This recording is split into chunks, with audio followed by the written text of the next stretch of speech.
Today, I'm going to talk about why we lose it with our children.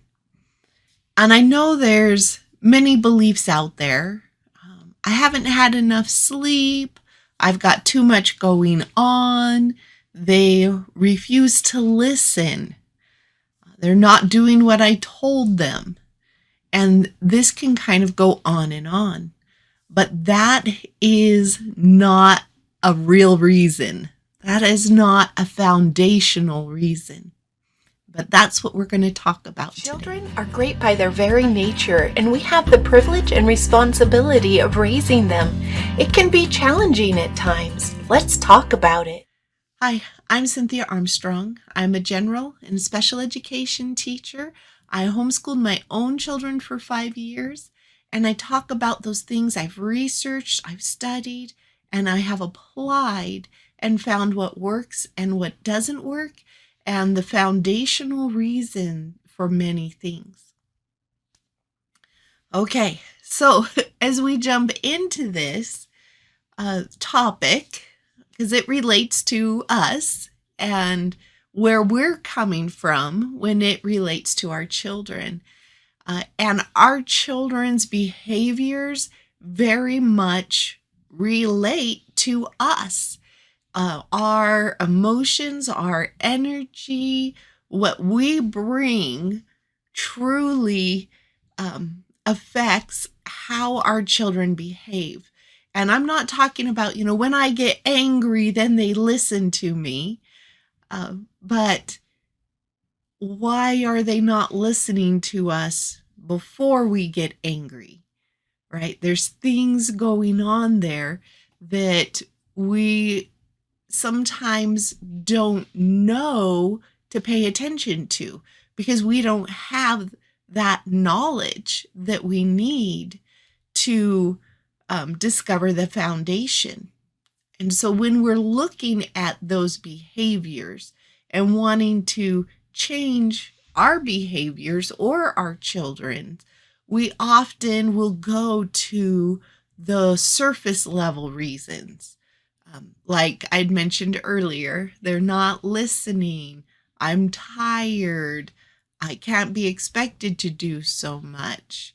And it can be even an external relationship.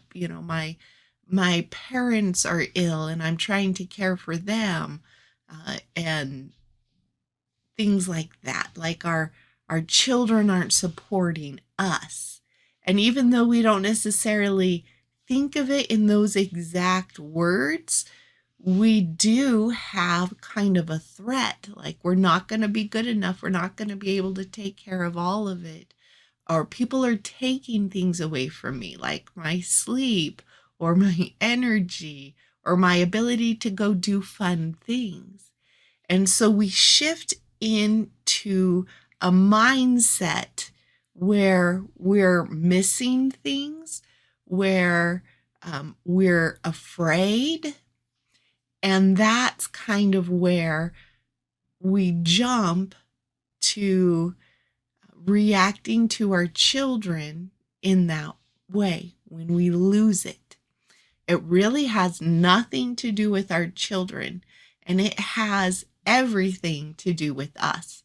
Because no matter what our children are doing, no matter how they respond to us, we are capable of staying calm and maintaining that unconditional love for them.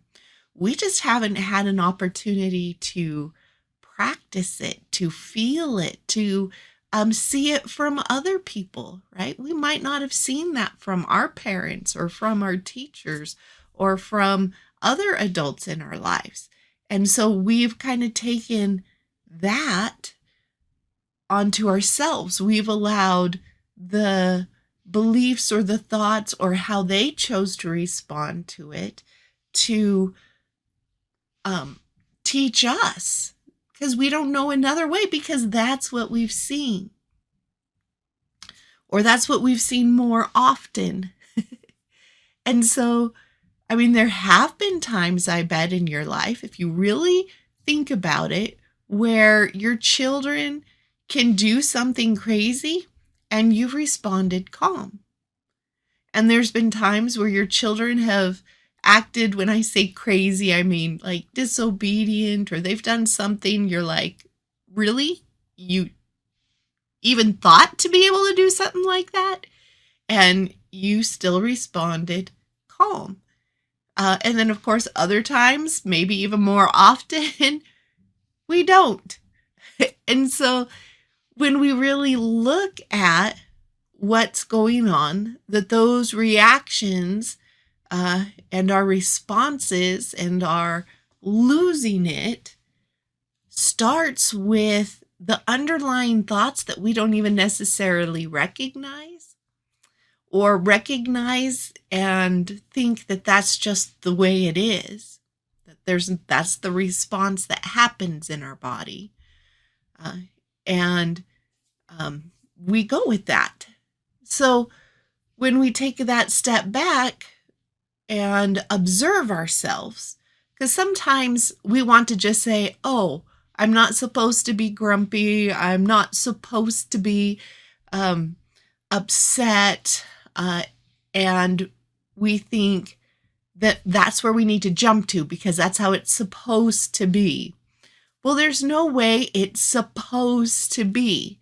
There's just us learning to move forward in the direction we want, because we're learners too. And we don't start riding our bike instantly.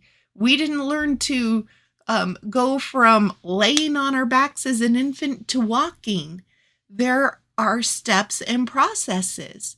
So to think that we don't need to go through the steps and processes to learn a different way to respond to our children, or to discover those thoughts that we have that we think are truths that aren't, is just kind of silly. So, let that go. Let that, I need to be that way now and instantly, let it go, and you will progress so much faster. And here's the thing, it's okay to let our children know that we're learning. They can see us learning. They can hear us learning that, I have been really working on loving you unconditionally and responding in a way that shows that unconditional love.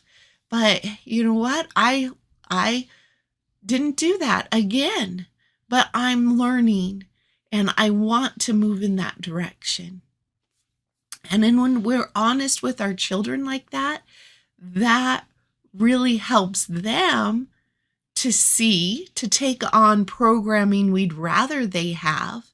And then it helps us, again, to proceed more quickly in that direction. When we try and hide it and cover it up or blow it off or not dig deeper, that's when we slow or halt our progress. When we talk to our children openly about it, then it's another time that we're training our brain. Like, hey, brain, this is what happened, and this is the direction we're going in. So when we talk to ourselves that way, when we talk to our children, that's another time we're strengthening those neural connections in another direction. And so we get to make that progress.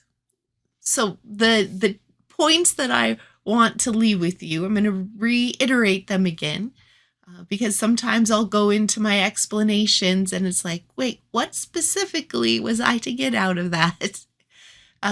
Number one, I'm not sure that I said it specifically, but it's not our fault. It's not our parents' fault. These are programs that have been handed down forever. So we don't need to worry that it's our fault, but it is our responsibility to learn and move forward. This happens because we have fears or deficits, and our brain goes to those fears or those deficits. So switching our brain out of the fears and the deficits really help us to change how we respond. And then third, be open and honest with our children, with ourselves. And that's what will really progress us forward in changing what we think is not changeable right now or not changeable for me. So remember, children are great by their very natures, and we have that privilege and that responsibility to raise them. Hi friends, Cynthia Armstrong here. Thanks for joining us today. Please make sure that you subscribe to our channel so you can see when new videos come out and like this one. It is such a responsibility and a challenge to raise great kids, and we are here to help you along that journey to make it as enjoyable and fun and fulfilling as possible. Please check out our website, www.raisinggreatkids.net, and I will leave that in the description below.